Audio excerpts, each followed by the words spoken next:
documentary for the BBC about the conflict when it stirred up in August '69 and people were burnt out of their homes. And I interviewed Father Des and Reverend Harold Good on Bay Street in Belfast, and we made a programme about that. It was on telly. And then the following year, we decided that we'd like to document Des' life in a bit of detail. So we did an interview here and there, and we just lifted whatever cameras we could. You know, sometimes we had decent quality ones, sometimes we didn't. The main thing to say is, I think the personal element, the film, but the person being able to meet someone like Des and know someone like Des and learn from someone like Des, a great humanitarian who looked out for people, who didn't care about the status quo, and who looked after the people on the ground, the people that needed it. We'll talk after, Lelia and I will talk after about the film and how it came about and so on. The film should speak for itself. I just want to thank one of our exec producers, Michelle Devlin, who's here from Belfast Film Festival. Also, another exec, Trevor Birdie, who's not here. Our associate producers, Kieran Cahill, who is here, and Kieran features in the film, as does Lelia Doolan, who's a very close friend of Des. That's really it. All those thanks just to help make this. It took about 10 years to get here. We filmed with Des on and off, right until almost the end of his life. We did an interview probably, I think, here in about a year before Des passed away thereabouts. So thank you for coming. I hope you enjoyed the show, and Lelia and I will be in conversation for a brief 15-20 minutes afterwards. Great. I can't remember. What I can remember is the first interview session we did with him.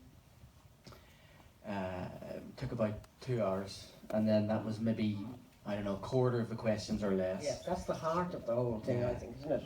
It's the kind of draws you through. Yeah, but he sent me an email and said, "Oh, at this rate we'll be done by Christmas."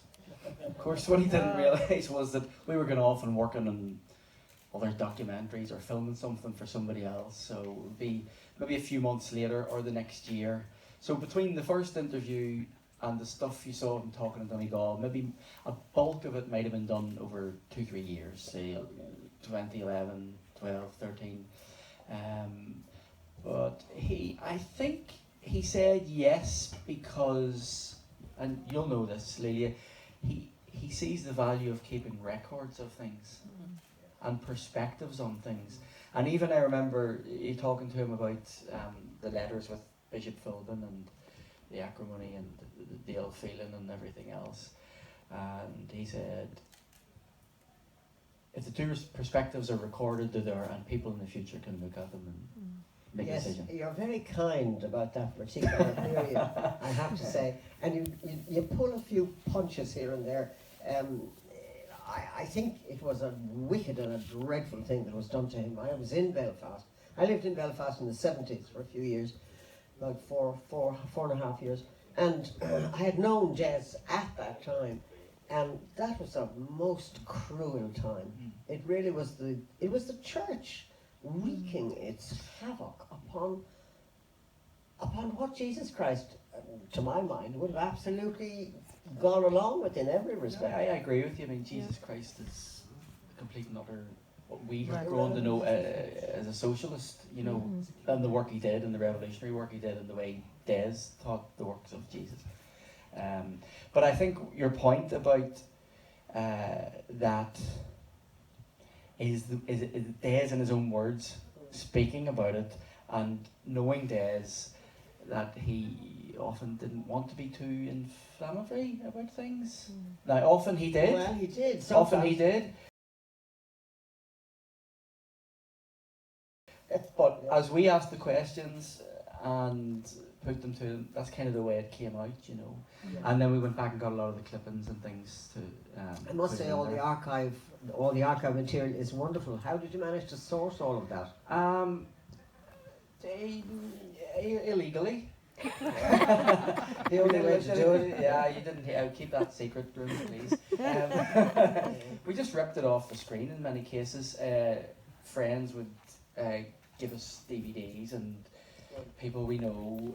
It was the only way to get it made, because had we not done that, then we wouldn't have got the archive, or all of it. We would have got some of it.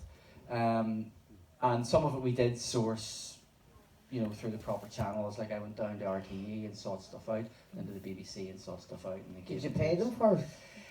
We paid them technical costs to give us stuff, but I think, yeah, no, that's a bigger question, Lelia, because we can show this at festivals because it's not commercial. But if we want to show this in TV, and if there are any distributors in and want to help us, if we want to show it on TV or one of the streaming services, then we have to go and clear and pay for archive rights.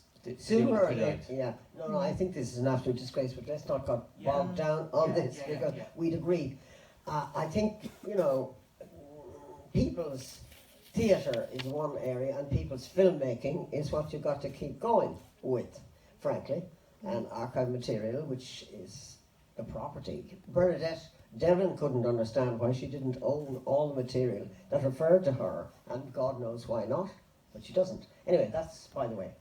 Des's role, I like to just go back for a moment to Des's role in the beginning of the peace process with Alec Reid, because Alec Reid, he pushed him out in front, and Des got into the background, and I think was never really recognised as the person who had started the entire peace process in the North.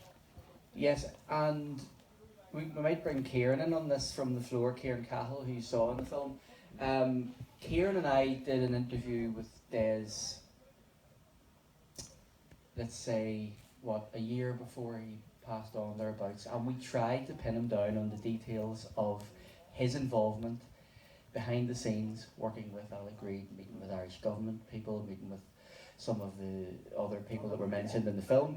But Des didn't want to put himself forward. And I think also, and you'll know better than me, I think also he didn't want to do the frontline work or the appearing on the media that Father Alec Reid wanted to do. There was a certain level of bureaucracy that he didn't, and nonsense he didn't want to go past. Is that fair to say, as you know him as a friend? No, absolutely. I think all that nonsense would have driven him round the bend. You know, there were issues that he felt he should and could speak out on, but you know, that was going to be a very long process, and he knew that his role was better as an advisor. Kieran, would you agree? Do you want to come down for a moment and talk? No, and you've said it all. Speak. Say a word. Do say a word. He's happy to do the work that he's doing. Yeah, he was happy to go on with what he was doing.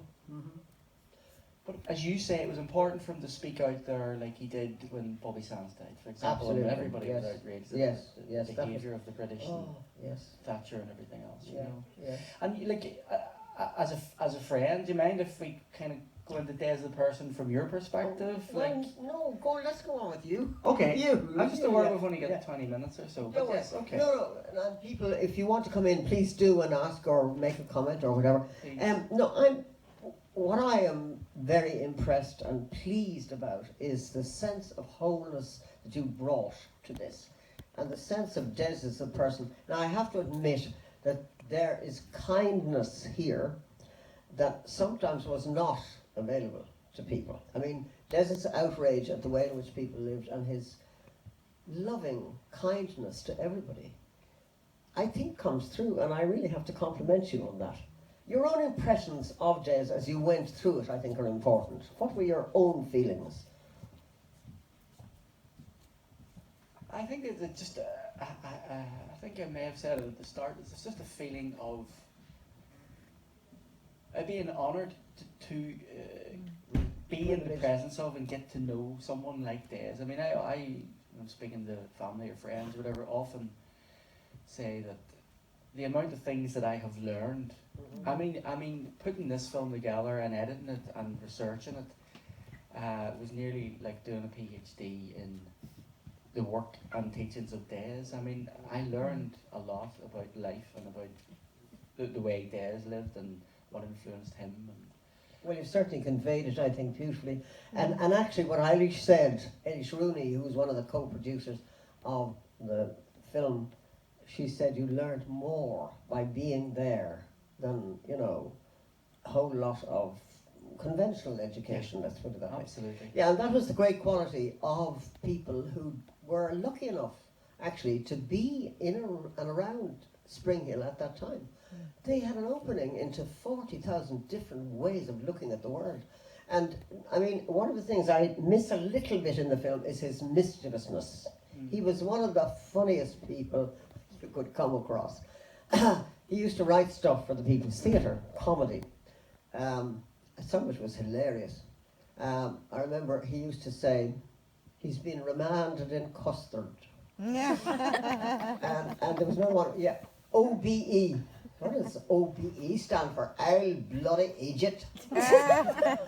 Anyway, these were some of. And he referred to his article in the Andy Town News Yes. every week as the Go on. arse tickle. Yeah, brilliant. He would say, I have to write another article. Yeah. But it was these were hard to get. I basic don't know, Kieran might come in on this, but it was hard actually when you put the camera on him to get a sense of that, you know. I mean, he was very serious when he was, you know, enunciating, and it was necessary. I mean, you couldn't be making jokes all the time. No, the People's Theatre was a great forum for taking the mickey out of stuff that people were going through every day and suffering every day. And you know, that was really important to have that out there. There was a weekly event that used to happen when you were only a baby, I think, in the early days, in the 70s.